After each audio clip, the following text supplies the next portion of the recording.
DC મોટરનું torque equation કેવી રીતે તાળવવાનું તે જોઈશું. હવે આપણે પાવર અને ટોર્ક વચ્ચેનો સંબંધ જાણીએ છીએ કે P is equal to T cross omega, T multiply by omega, જ્યાં ઓમેગાનું સૂત્ર છે કે 2πn/16. હવે જે આ ટી છે એની જગ્યાએ TA એટલે કે gross torque develop by armature, અને P is equal to PM એટલે કે gross mechanical power develop by motor. એટલે એમ ટી બરાબર TA અને P બરાબર PM મૂકીને ઇક્વેશન લખવાનું કે PM is equal to TA multiply by omega. હવે પાવર પીનું બીજું એક સૂત્ર છે કે E ઇન્ટુ I એટલે કે EMF મલ્ટીપ્લાય બાય કરંટ.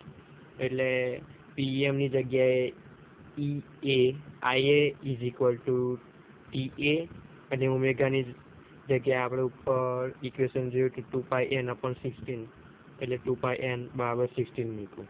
હવે EA એટલે કે EMF એટલે ડીસી જનરેટરનું જે EMF ઇક્વેશન હતું તે ડીસી મોટરમાં લાગે, એટલે P∅NZ/16A ક્રોસ આ IA is equal to TA અને આ 2πn/16.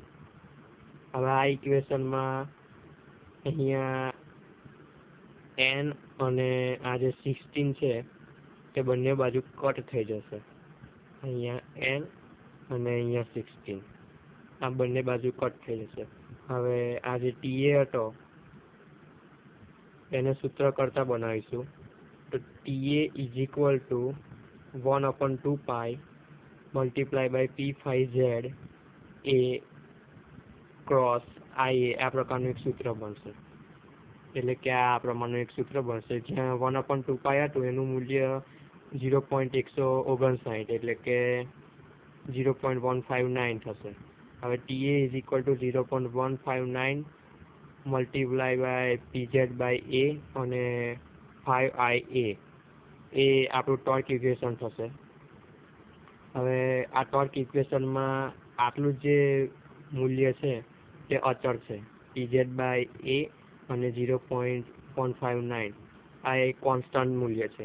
એટલે આપણે એને આ રીતે લખી શકીએ કે TA is directly proportional two 5A. આ ડીસી મોટરનું ટોર્ક ઇક્વેશન.